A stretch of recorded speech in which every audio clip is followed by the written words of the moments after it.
I'm going to cover two topics today, CBDC in a second, and then who knows what organoids are other than you? Because you saw, yeah, anyway. Okay, so anyway, but before we do that, we couldn't resist David Cameron because how many people have seen that David Cameron got hit by Vovan and Lexus a couple of days ago? No? Well, a few have. Well, let's Do you want to play? yeah, play we'll play a couple of minutes of this. Go ahead. Good Hi. morning. Good morning, David. How are you there? Hi, Pedro. Where are you? Now we have some problem uh, near in Donetsk region too, because they are trying to capture some towns in the near Slaviansk. So and we have problems in Kharkiv. So they Yeah. choose to two two different, absolutely different ways how to offense on Ukraine. So I'm Yeah. here, and the situation is really terrible. Not so not so happy. No. Um, is the American money and weapons making any difference? Is it beginning to arrive? Yeah, it's beginning to arrive, but it is really slow motion at this moment. The problem is, of course, we don't have enough soldiers on the battle on the front line, and now we started mobilization, but it's still not enough.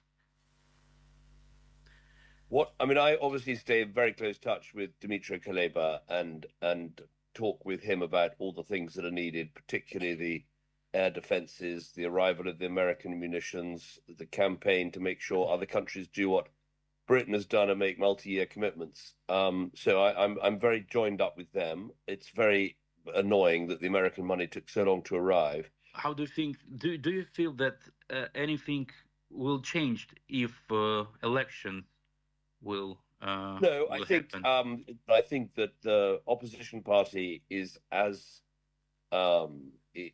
enthusiastic about defending Ukraine and helping Ukraine as the Conservative Party. So I don't think you'll see a change.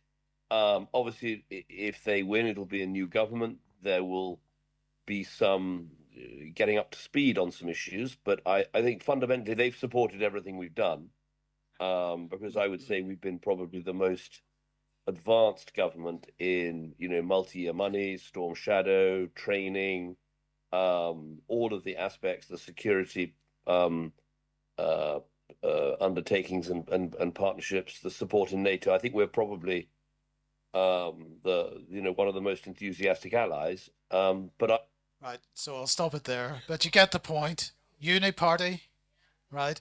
And the fact that Britain is leading the way in Ukraine, because that's who is driving everybody else to do what they're doing. But anyway, I was walking around yesterday or this morning, I can't remember when, but listening to the conversations, and CBDC was clearly on some people's minds. So I thought I would just bring us up to date. Sorry, excuse me. Unlike Brian, I need notes. So you've seen a bit of what goes on behind the scenes.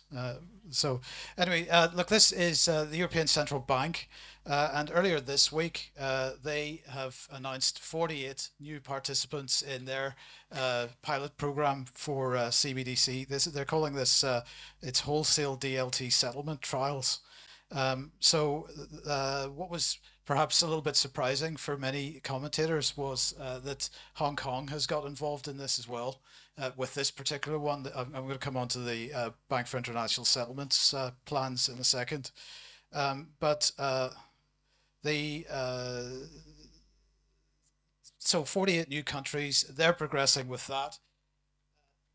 Next of all, we'll mention Project Ensemble, which is a separate Hong Kong situation, a sort of project to develop CBDCs. And at this point, we're talking wholesale CBDCs, and I'll explain what the difference is between wholesale and retail CBDCs in a second if you don't know.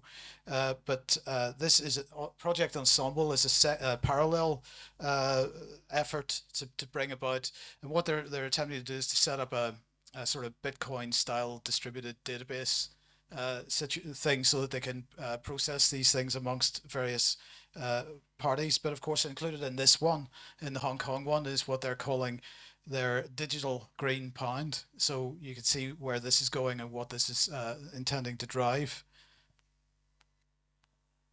And then another one, this time from the Hong Kong Monetary Authority, a third program here, Project M-Bridge.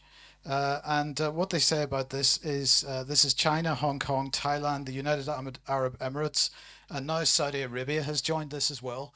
And so Saudi, as many of you will know, has recently dropped the petrodollar. They've dropped the dollar for trading oil, and so that opens the way for other currencies to get involved, and probably central bank digital currencies as well. And I think that's a pretty important point. So let's just remind ourselves of how this works. So this is from the Bank for International Settlements. And there's two main types of central bank digital money. On the top there, you have what's known as wholesale CBDC. And these are probably relatively harmless for you and I, because this will enable the central banks to do what they're already doing with other mechanisms, but it'll make it a lot easier for them to do it digitally, print money and so on, without us really understanding what sort of quantities they're printing. So the wholesale CBDC only available to financial institutions and to the central banks themselves. And then the bottom track there, you've got the what are called retail CBDCs, and these are the ones that you and I may have access to if we so desire. Do we? Good. And two types there, as you can see on the top side there, we've got account-based retail CBDCs where all users are identifiable, and we've got token-based retail CBDCs where they claim that users can be anonymous. So the past government was asked what their policy was on this some time ago, and so let's just run through what they have said here. The digital pound would complement the role of cash in a digital world and give people more choice on how they make individual payments. So that should reassure everybody. Yeah. £10 of a digital pound would always be worth the same as £10 in banknotes or coins, but £10 in banknotes or coins are worthless. So